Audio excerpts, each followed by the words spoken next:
Hola, buenas tardes.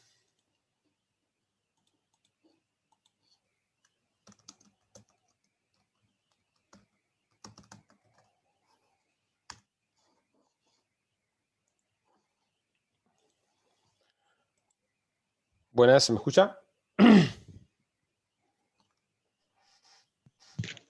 Sí, doctor, buenas noches. Hola, gracias. Buenas noches. Bueno, vamos a arrancar ya esta última clase antes del parcial. Eh, bueno, vamos a cerrar entonces el punto, la bolilla sobre Poder Judicial. Recordarán que, bueno, en las clases anteriores hablamos un poco del encuadre constitucional de la regulación del Poder Judicial dentro del sistema constitucional. Hablamos un poco de cómo es el sistema de administración de justicia, como, digamos, ¿no?, que la función principal del Poder Judicial es la de administrar justicia, y en base a eso, bueno, fuimos desmembrando un poco los principios, las garantías constitucionales de independencia del Poder Judicial, también aquellas cuestiones de tipo orgánica, como la creación de una Corte Suprema o establecimiento de un jurado de enjuiciamiento y un Consejo de la Magistratura, como órganos de selección y remoción de los magistrados. Bien, también vimos un poco, digamos, ¿no?, en la parte introductoria, lo que era el derecho a la tutela judicial efectiva y cómo, digamos, ¿no?, cómo funciona la administración de justicia. Vimos digamos, ¿no?, dijimos que los tribunales administran justicia en causas, en procesos, y dentro de esta idea de procesos vimos que la administración de justicia implica no solamente la intervención de un tercero imparcial, de un juez natural, sino también la existencia de una causa, de un proceso, y de un proceso que tiene un inicio, un impulso, esto es la acción. Tenemos luego lo que es el transcurso del proceso en sí mismo, que también debe seguir unas ciertas garantías constitucionales, como la bilateralidad o la igualdad procesal. Y por último, la culminación de ese proceso en una sentencia. Vimos que esta es la forma en la cual el Poder Judicial administra justicia. Dijimos que esa sentencia es la forma en la cual ese tercero imparcial resuelve la cuestión judicial con fuerza vinculante, obligatoria para ambas partes.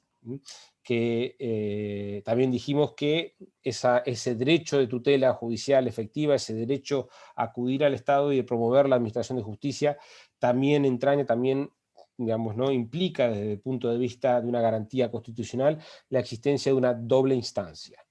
Es decir, la posibilidad de que lo decidido por ese juez imparcial, digamos, en un proceso bajo las garantías constitucionales, también pueda ser revisado, pueda ser opinable, ¿no? Por eso dijimos que administrar justicia no necesariamente implica, en términos de derecho constitucional, digamos, ¿no?, la existencia de justicia como un valor abstracto o filosófico, sino justicia con un contenido más positivista, si se quiere, más normativo. Es decir, hay administración de justicia cuando se siguen las diferentes pausas y normas constitucionales, pero la solución jurídica, la forma en la cual el juez resuelve ese conflicto, ese caso, digamos, digamos, en principio puede ser revisable, puede ser opinable, puede ser diferente, pero no por eso deja de ser justo. Solamente hay digamos, no se podría hablar de una sentencia injusta, como una sentencia que es de tipo arbitraria. Existe la arbitrariedad de sentencia, pero la arbitrariedad de sentencia no tiene que ver tanto con, como les decía, con un criterio, digamos, con un análisis moral del contenido de la sentencia, sino con que la misma, también en la sentencia como acto jurisdiccional válido y obligatorio y vinculante para las partes, también debe seguir unas características, debe tener un contenido determinado. También lo vimos en la clase pasada, esta idea importante de que una sentencia A rasgos términos, debemos decir que tiene que ser motivada y razonada, ¿no? Es decir, debe estar motivada razonada, fundamentada, quiero decir, ¿no? Motivada y fundamentada, es decir, debe estar basada en los hechos que dan origen a la causa y debe estar fundamentada en derecho. Entonces, una sentencia obviamente tiene una parte relacionada a los hechos, es decir, los hechos que caracterizan, que determinan ese conflicto, ese proceso, circunscribe el objeto procesal y el derecho en el cual se resuelve. Dijimos también, como les decía, que esto implicaba una segunda instancia, y esto es una garantía, es decir, no debe, digamos, la apelabilidad de ciertas resoluciones es un derecho. No hay que fundarlo, no fundo, sino simplemente, digamos, ¿no? Hay que invocarlo, hay que plantearlo. Lo que pasa es que ese planteamiento hay que hacerlo en una oportunidad procesal determinada. Como les decía, uno tiene derecho a la revisión, pero la revisión o el recurso, digamos, ¿no? La apelación debe ser también, al igual que la acción, debe ser motivada, debe ser instada, debe ser solicitada. Y esto es, cuando se le notifica a las partes una sentencia, la sentencia es por su digamos, entidad y su valor y su importancia, digamos y sobre todo porque es obligatoria para las partes, tiene que ser notificada personalmente a cada una de las partes en un proceso. Solamente cuando la última de las partes es notificada, empieza a correr, bueno, en realidad los plazos corren para cada parte de forma individual en principio, pero cuando es notificada esa parte, alguna de las partes nace o empieza a correr el plazo en el cual tenemos derecho a plantear, solicitar la revisión. En principio, como les habíamos mencionado, igual esto no nos vamos a meter en detalle porque lo van a ver en el derecho procesal, digamos, ¿no? Lo que plantea nuestro sistema de administración de justicia en cuanto a la garantía de la doble instancia tiene que ver con la sentencia definitiva. Es decir, en principio, lo que es materia de apelación son las sentencias definitivas, es decir, una vez que resolvió el juez de primera instancia, interviene en la instancia de apelación. No obstante, tanto en el ámbito del derecho civil como en el ámbito del derecho penal, existen posibilidades de apelación previo a la sentencia definitiva. ¿Por qué? Porque vimos también que dentro de un proceso, antes de que se resuelva la sentencia, el juez del proceso va a ir resolviendo cuestiones procesales, a veces esas cuestiones procesales tienen mucha importancia en el avance del proceso, como podría ser la desestimación de alguna prueba, o el rechazo por parte de un juez de una apertura a prueba o una sentencia interlocutoria que resuelva un incidente, una vía incidental. Esas también son apelables, es decir, son recurribles. La revisión, si se quiere, digamos, ¿no? de resoluciones de un juez de primera instancia no solamente es contra sentencias definitivas, sino también sobre ciertas sentencias que son no definitivas, son de tipo interlocutorias. Esto también lo van a ver en derecho procesal, en cuanto a que un juez a lo largo del proceso adopta tres tipos de resoluciones.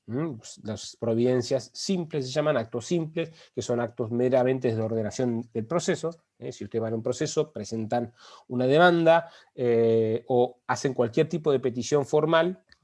Yo les había dicho, uno cada vez que golpea la puerta de la justicia en un proceso y plantea algo, tiene derecho a que le respondan. Es un derecho, porque está dentro de la tutela judicial efectiva. Entonces, bueno, digamos, uno lo plantea y de hecho si digamos, no se responde, hay un retardo de justicia. Se puede plantear un retardo de justicia o un pronto despacho. Pero bueno, se plantea, como les decía, uno lo plantea y el juez lo resuelve. Y lo hace, o sea, antes de resolverlo, primero lo que hace es, en general, en el proceso se llama un acto de providencia simple, se incorpora lo peticionado. Entonces le da ingreso Y sale un despachito que dice, por recibido el escrito de la defensa con fecha tal en el cual se plantea tal y tal cosa. Pum, por recibido, nada más. Se incorpora, se folia, se incorpora al expediente y luego se resuelve sobre eso. Entonces hay un montón de actos jurisdiccionales que se va adoptando el juez de primera instancia en el proceso antes de la sentencia definitiva. Y hay otros actos o resoluciones, los que resuelven las etapas procesales, los que resuelven los incidentes, en el ámbito de, por ejemplo, de un proceso penal, algo como un auto de procesamiento o una prisión preventiva. Son actos jurisdiccionales que no son sentencia definitiva, pero que tienen una entidad importante en el proceso. Pensemos ni más ni menos, por ejemplo, la prisión preventiva en un acto, en un proceso penal. Bueno, esas son revisables también, son recurribles, son apelables, aunque no son sentencias definitivas. Pero bueno, pensemos que el sistema recursivo, esto que estoy haciendo es una introducción para entender justamente lo que vamos a hablar hoy, que es la vía extraordinaria, vía recursiva extraordinaria. Entonces dijimos, la regla es, como les decía, juez natural, primera instancia, acción, proceso, sentencia. Apelación, revisión de segunda instancia. Y en principio, cuando uno plantea, digamos, ¿no? la revisión en segunda instancia, como les decía, la clase pasada, la parte puede hacer reserva de plantear el recurso extraordinario federal. Recurso extraordinario federal. Esto lo van a escuchar bastante, lo van a ver bastante en los escritos, sobre todo en los escritos, como les decía, digamos, ¿no? de apelación a estancia de revisora, porque obviamente no vamos a plantear el recurso federal en la primera instancia cuando todavía tengo una instancia de revisión.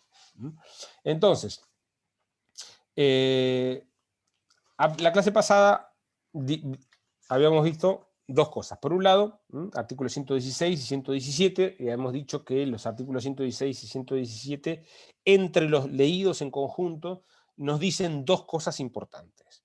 Hay como dos grandes pilares que se incluyen en el artículo 116 y 117. Por un lado, aquellas causas que son de jurisdicción federal de aquellas que son de jurisdicción provincial. O mejor dicho, en realidad lo que establece el 116 es que establece las pautas para la determinación de la jurisdicción federal. Dijimos, o sea, no habla de la jurisdicción provincial porque dijimos también que la jurisdicción provincial ordinaria es la jurisdicción por regla, la ordinaria. Habíamos dicho que el hecho de que se llama jurisdicción ordinaria no es porque sea común o mala, sino porque es la que procede como principio general. Todas las causas, los conflictos digamos, que susciten la administración de justicia por parte del Estado, en principio deberán tramitarse por vía ordinaria ante las justicias provinciales, salvo algunas cuestiones, que son las que vimos en el artículo 116 y que determinan la diferenciación o la distribución de las jurisdicciones y competencia federal, en cuanto a la persona, en cuanto a la materia y en cuanto al territorio. También dijimos la clase pasada que en la lectura de 116 y 117 de forma conjunta también se extrae una segunda cuestión importante. Dijimos la primera pata tenía que ver con la distinción entre las competencias provinciales y federales, y la segunda tiene que ver con la vía, digamos, ¿no? procesal o cómo se distribuye justamente el conocimiento de las causas federales, ya en relación con las segundas. La Constitución nos habla de cuáles son las causas que, dentro del rubro, digamos, ¿no? cuestiones federales, tenemos algunas que van de forma, unas muy poquitas que van de forma directa, digamos, ¿no? originaria y exclusiva ante la propia Corte Suprema, y todo el gran resto de las cuestiones federales, en su gran mayoría, tramitan por vía de los tribunales inferiores, juzgado de primera instancia en lo federal y cámaras de apelaciones en lo federal. Esa es la regla que establece el artículo 116 y 117.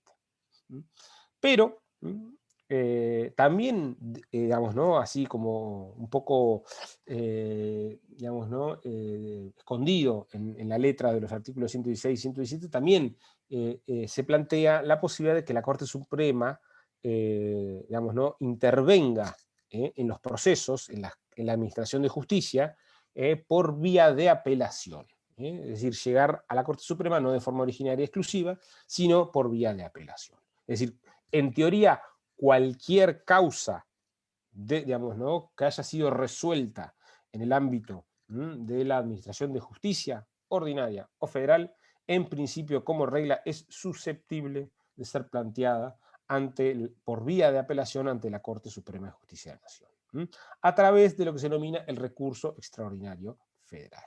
Un recurso que, como les decía, tiene una base constitucional, pero que ha sido establecido, digamos, ¿no?, o reglamentado por vía legal. Una de las primeras leyes, la ley 48, imagínense el número de la ley, estamos hablando de las primeras leyes que adoptó nuestro sistema constitucional, regula en el artículo 14, 15 y 16 de la ley 48, se establecen las bases del recurso extraordinario federal.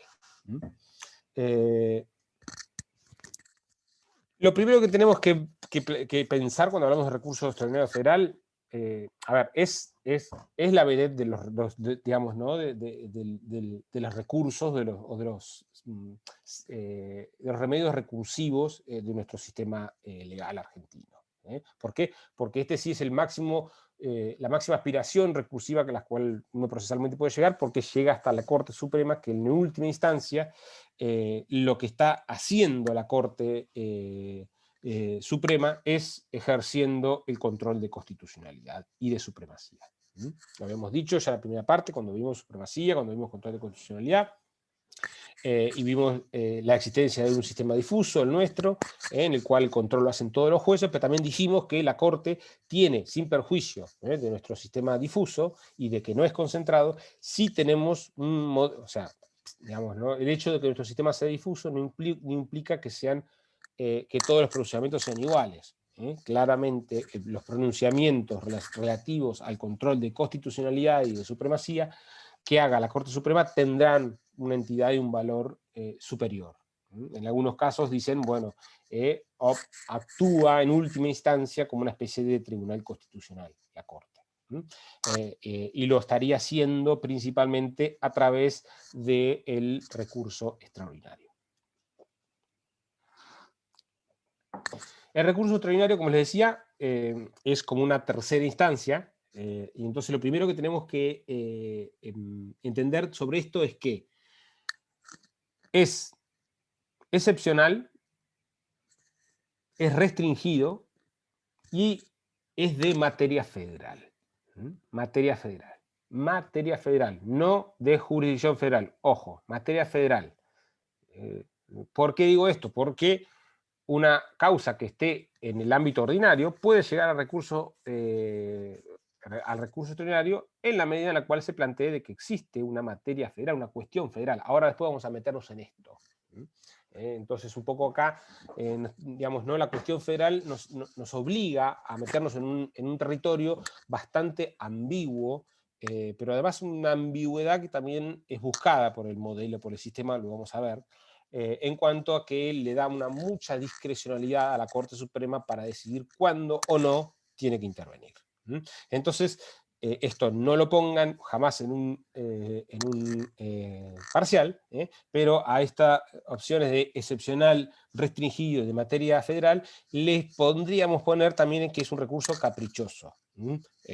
Siempre entre comillas acá, lo digo en sentido para que se entienda, porque en última instancia, no podemos rasgar, digamos, ¿no?, estudiar y recontraestudiar de qué es una materia federal o qué es una cuestión federal o cuándo un recurso es susceptible de ser analizado por la Corte Suprema, y si analizamos la práctica vamos a encontrar una respuesta, y es que no existe ninguna regla. En realidad depende de lo que opine la Corte en el caso concreto. No obstante, convengamos, vamos a ver que sí tiene que haber ciertas cuestiones, ciertos requisitos que tienen que darse sí o sí, cuestiones de tipo formal, si se quieren, frente a las cuales, si no, sí, el recurso va a ser rechazado in limine, es decir, no se le va a dar procedencia, directamente se va a rechazar. Porque tengan en cuenta que, y esto es un principio procesal, lo vamos a ver, siempre los recursos se plantean en el mismo, frente al mismo, digamos, la misma jurisdicción en la cual se ha resuelto. Entonces, si es una apelación a la Cámara, la hago en primera instancia para que se eleve apelación, y si es una apelación a la Corte Suprema, la hago en Cámara para que se eleve. Entonces siempre los recursos se plantean, el propio juez que la resuelve y los concede o no los concede. Después vamos a ver que hay una forma de quejarse, es decir, no me lo concede, pero yo creo que me lo tiene que conceder, y ahí me voy a la segunda instancia y me quejo. Bien, entonces, como les decía, es excepcional, es restringido y es en materia federal. El objeto del recurso extraordinario, como les decía, es lato sensu, digamos, ¿no? Asegurar en última instancia que sea la Corte la que ejerce el control de la supremacía de la Constitución. Y esto simple, digamos, está visto como para una especie de unificación de criterios de constitucionalidad. De criterios de constitucionalidad. Sobre todo, y esto puede suceder, yo lo he dicho, nuestro sistema constitucional nos puede llevar a que una primera instancia diga que hay una inconstitucionalidad, una segunda instancia diga que no, y que luego la Corte Suprema resuelva y desempate esta cuestión. Y la que va a valer va a ser la última, la de la Corte Suprema.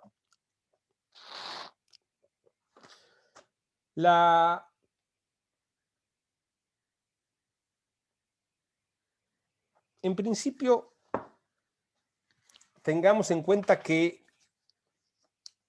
el control de, perdón, el control de supremacía, digamos, ¿no? El control de constitucionalidad que hace la Corte se puede dividir en dos clases principalmente, o en dos tipos, de interpretación o de conflicto de constitucionalidad. Hay una interpretación, o sea, puede ser de una interpretación de una norma o de un conflicto.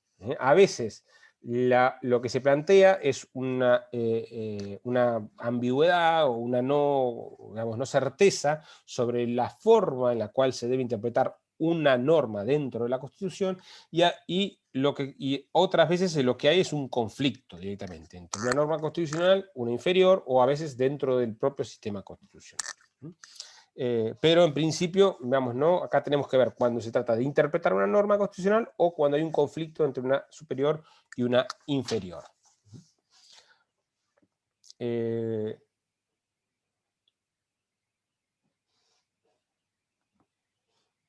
Con lo cual, lo primero que tenemos que tener en cuenta que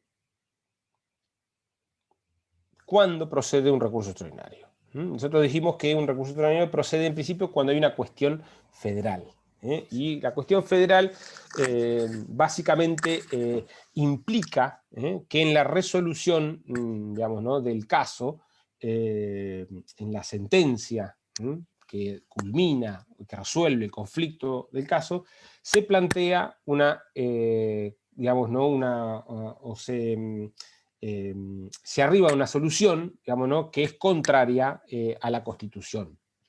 Entonces, básicamente, lo que se está atacando con el recurso extraordinario es como, digamos, ¿no? Digamos, ¿no? la inconstitucionalidad, si se quiere, digamos, ¿no? de la sentencia. Es decir, una interpretación que se ha hecho digamos, ¿no? o una aplicación, si se quiere, digamos, ¿no? una sentencia ha sido contraria al recurrente y lo ha sido justamente contrariando o contraviniendo, digamos, ¿no? la Constitución.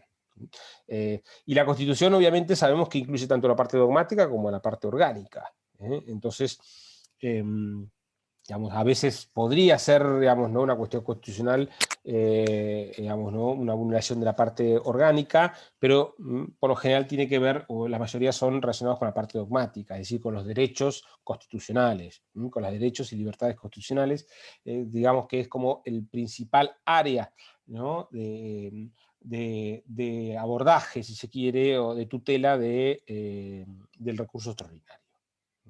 Entonces, es como que la Corte lo que hace en este caso es interpretar los derechos y las libertades constitucionales ahora lo hace también dentro del marco de los tratados de derechos humanos, con jerarquía constitucional, y todo, ¿no?, la normativa inferior. Entonces, claro, tenemos ya un cuerpo y una doctrina bastante nutrida digamos, ¿no?, en cuestión de interpretación por parte de la Corte, y esto es un poco digamos, ¿no?, el motivo, digamos, ¿no?, de la existencia de un recurso como este. En base a esa distinción que yo les dije, de una, digamos, ¿no?, una cuestión de interpretación o de conflicto, se habla de una cuestión constitucional simple cuando, digamos, ¿no?, el recurso planteado versa sobre la interpretación pura y simple de las normas o actos de naturaleza federal.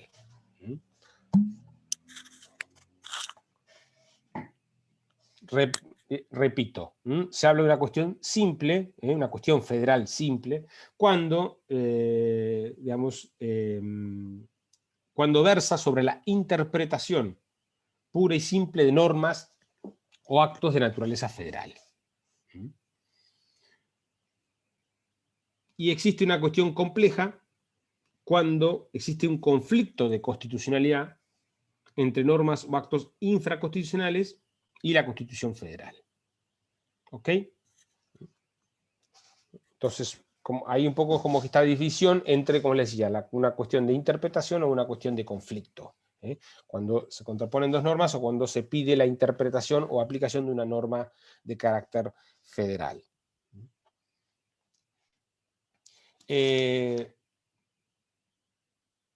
Con lo cual, llegamos a lo que es el recurso extraordinario. Como les decía, el recurso extraordinario es una tercera instancia que se plantea cuando ha sido ya se ha expedido digamos, ¿no?, la Administración de Justicia, y se dice que tiene que tener principalmente tres requisitos para que proceda el recurso extraordinario. En principio tiene que ser contra una sentencia definitiva, básicamente, digamos, como regla, tiene que ser una sentencia definitiva, es decir, una sentencia que haya dado fin al proceso. Entonces el juez, en principio, no, como regla, digamos, ¿no?, la Corte nunca va a intervenir en una sentencia que no sea de carácter definitivo. Digo como principio porque hay una excepción, digamos, ¿no?, y es que a veces hay ciertas sentencias que, digamos, que en cuanto a la materia que resuelven, se equiparan o tienen efectos como una sentencia definitiva, aunque no lo sea. Pero en principio, como regla, la Corte interviene frente a sentencias definitivas. Espérenme un segundo que voy a buscar agua.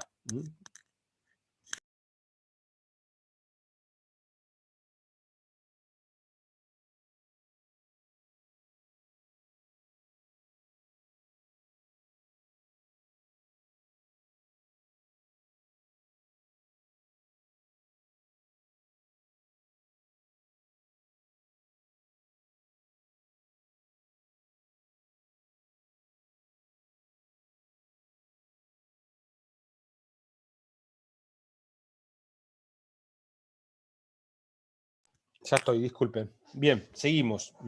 Entonces, dijimos que el primer requisito es frente a una sentencia definitiva, dictada en el marco de un proceso, de un juicio.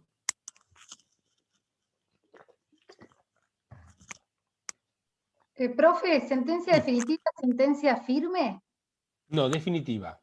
En realidad se habla de una sentencia definitiva. A ver, no podría ser firme porque si no, no estaríamos hablando de recurso extraordinario. O sea, justamente lo que le da firmeza a una sentencia tiene que ver con que, digamos, que la misma no es sujeta a ningún tipo de apelación. Entonces, técnicamente, no podríamos hablar de sentencia firme o de cosa juzgada, porque si hay cosa juzgada, justamente significa eso, cosa juzgada. Aquí ni la Corte Suprema revive un proceso en el cual no se ha planteado la vía recursiva en etapa correspondiente. Entonces, cuando dije sentencia definitiva, es como la sentencia que da fin al proceso. A eso se refiere, ¿no?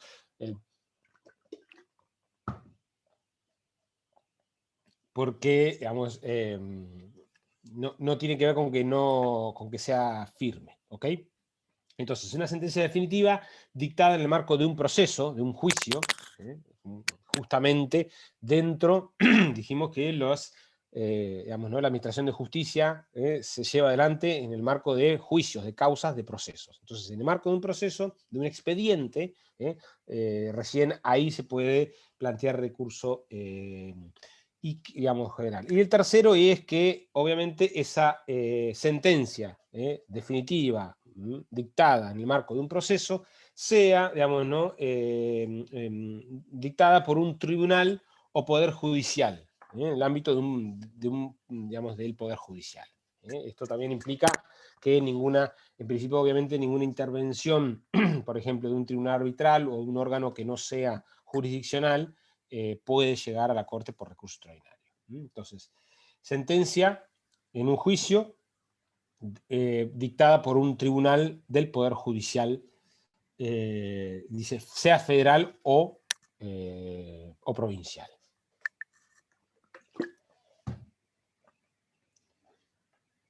Entonces, tenemos... veamos entonces cuáles son los requisitos para la recurso, digamos, ¿no? Los requisitos un poco más detallados para el recurso extraordinario. Se suele distinguir de, digamos, ¿no? Los recursos comunes, los recursos propios del caso y los recursos, requisitos comunes, requisitos propios y requisitos formales. Vamos a los requisitos comunes.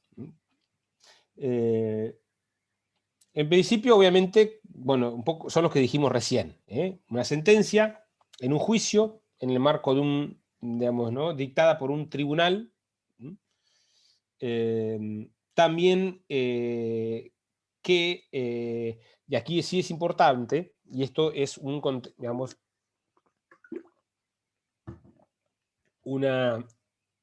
un requisito de cualquier tipo de recurso que también se aplica al recurso extraordinario. Pero este requisito no es exclusivo del recurso extraordinario, y esto es que exista agravio o que cause agravio. Esta palabra se utiliza, la van a escuchar mucho en derecho procesal, y es como que me cause agravio o gravamen irreparable, que se denomina en términos procesales, gravamen irreparable o agravio. Esto implica que cuando yo planteo recurso tengo que demostrar por qué o qué parte de lo que resolvió ese tribunal de segunda instancia me causa agravio, me genera, digamos, ¿no? Un conflicto, una afectación en mis derechos o en la tutela de mis intereses procesales. Entonces hay que señalar agravio. De hecho, un poco de las cosas que uno plantea, el recurso, por ejemplo, cuando uno apela a una sentencia, apela, dice, pero después se funda el proceso, el recurso ante el órgano revisor. Y eso implica, obviamente, decir qué parte de la sentencia yo no estoy de acuerdo. Tengo que atacar y determinar cuál es la materia de agravio, porque sobre eso va a resolver el juez. Y por último, de los requisitos comunes es la subsistencia de la afectación del interés. Es decir, tiene que ser actual. Cuando resuelva el tribunal, al momento de resolver la corte, el agravio tiene que ser actual, tiene que ser presente. Si no, la cuestión deviene en lo que se denomina en términos procesales una cuestión abstracta. Y nosotros habíamos visto ya que nuestro sistema judicial y nuestro control de constitucionalidad nunca resuelve in abstracto. Si alguna de las partes no, digamos, ese derecho cesó, digamos, ¿no? O esa cuestión, digamos, ¿no? Ya no es una cuestión real, efectiva, el proceso, la cuestión deviene en abstracto y se resuelve de esa forma. En cuanto a los requisitos propios, dijimos la existencia de una cuestión o caso constitucional, una cuestión constitucional, que existe una relación directa con esa cuestión constitucional y el derecho reclamado, y que esa sentencia sea desfavorable, obviamente. Entonces solamente, obviamente, quien va a apelar quien haya perdido, si se quiere.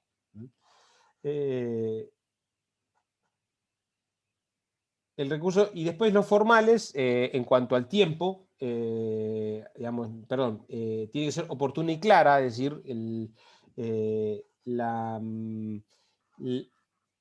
la parte tiene que primero plantearlo cuando accede a la segunda instancia, es decir, la reserva del recurso extraordinario, y tiene que ser, como le decía, tiene que ser de forma clara y precisa. Y tiene que ser por escrito, obviamente, en el marco del, digamos, ¿no? Del proceso y del tribunal en el cual resolvió la sentencia que se va a apelar. Bien, frente a esto, frente al planteo del recurso extraordinario, como les decía, uno lo hace en el ámbito de la segunda instancia, y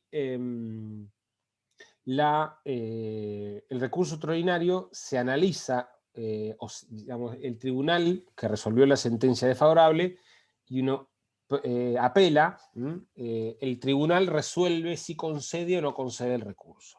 Entonces, obviamente, me resolvió una cámara, digamos, ¿no? Una cámara de apelaciones, me resolvió en segunda instancia revocar mi sentencia de primera instancia, frente a lo cual yo planteo el recurso extraordinario. El juez, perdón, el tribunal lo que resuelve es si me lo concede o no me lo concede. Y obviamente, en principio, ese análisis que hace el tribunal es de tipo formal, pero también de tipo sustantivo. Primero lo va a hacer si está formalmente bien, está concedido en tiempo, por ejemplo, y en forma, y además si es una materia susceptible de recurso extraordinario. Entonces el tribunal resuelve, ¿concedo o no concedo? Si concede directamente, el expediente se va a Buenos Aires. De hecho, hay que trasladar domicilio procesal a Buenos Aires para litigar ante la Corte Suprema con el recurso extraordinario.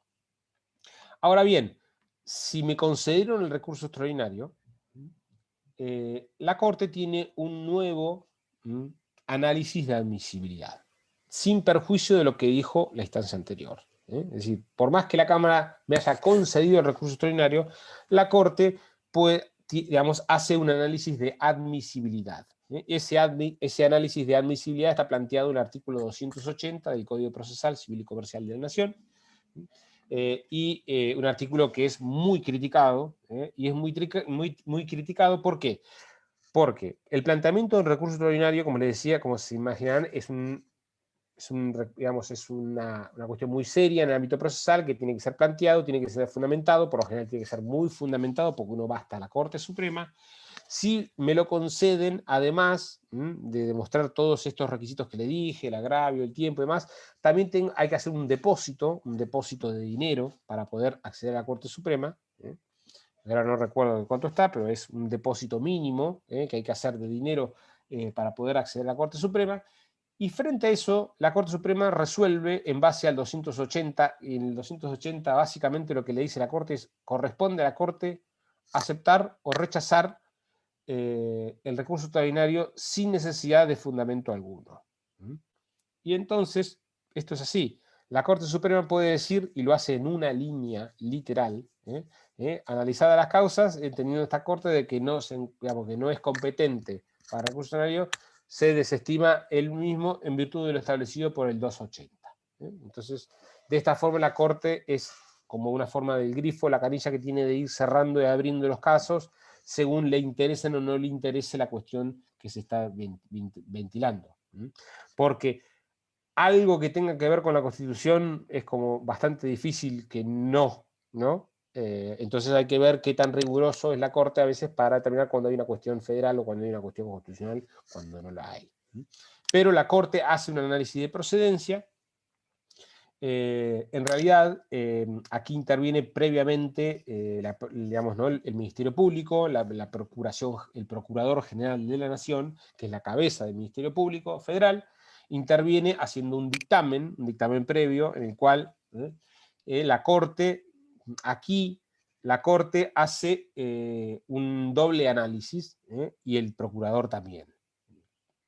Esto no lo hará nunca un juez de segunda instancia, por ejemplo, un tribunal de segunda instancia, pero la Corte sí. ¿Por qué? Porque lo que hace es justificar su admisibilidad. Si bien puede rechazar un recurso por el 280, es decir, puede rechazar cualquier recurso sin tener que dar ningún tipo de fundamentación, cuando se declara competente para intervenir en el recurso extraordinario, la Corte lo fundamenta, lo dice por qué. Entiendo de qué procede el recurso extraordinario. Entonces, en primera instancia, como les decía, el recurso entra por Ministerio Público a través de la Procuración General. El procurador emite un dictamen, y el dictamen tiene que ver en cuanto a si es procedente o no es procedente, y además hace un dictamen sobre el contenido, sobre la sustancia. Puede decir, el procurador puede hacer una opinión jurídica sobre cómo debe resolverse el recurso extraordinario. Una vez que, que la procuración se ha expedido, pasa a la Corte puede aceptar o rechazar el dictamen de procuración. Si lo adelanta, digamos, si le gusta lo que dijo la procuración, lo adopta como propio y es una sentencia de la Corte Suprema. Y si no le gusta o tiene disenso, la Corte interviene votando que lo puede hacer, como hemos dicho la clase pasada, lo puede hacer a través de una resolución conjunta o a través de votos independientes. Siempre se resuelve con mayorías en la Corte, pero los órganos colegiados, como decía, siempre se sortean, se vota uno de los jueces y se van pasando por las diferentes vocalías de los jueces, los cuales van adhiriendo, rechazando al voto hasta que se llega a la sentencia definitiva. Esa sentencia definitiva, como les decía, sí ya sería la última instancia de la vía recursiva dentro del no sistema constitucional, y que cierra, si se quiere, la pirámide jurídica y normativa de nuestro sistema judicial. ¿Ok?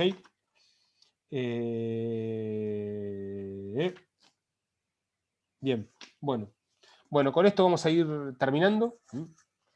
Nada, en la web está todos los materiales, repasen todo lo que vimos, repasen los principios de independencia del Poder Judicial, Consejo de la Magistratura, Corte Suprema, integración, remoción de los jueces, cuestiones federales, cuestiones provinciales, recurso extraordinario, bueno, un poquito de esto, todo lo que hablamos.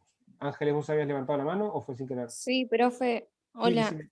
Quería hacer una consulta porque un Por supuesto. compañero compartió que le llegó un mensaje que la fecha del parcial era el 25.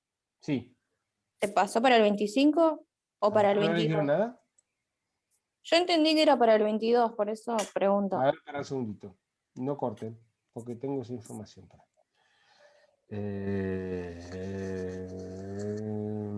Y yo también tengo el 22, ¿eh? Ya les digo. Sí, 22 de junio, 20:15 horas, chicos. Acá lo tengo acá por mensaje interno de la cátedra. 22, 20:15 horas. ¿Ok? Bárbaro, bárbaro. ¿Listo? Bueno, Bueno, mucha suerte a todas y todos. Van a ir bien, pero bueno, nada. Un gusto y un placer haber compartido este gracias por todo. Acá. Gracias por Gracias, todo. profe. Chao, chiques. Nos vemos. No, profe.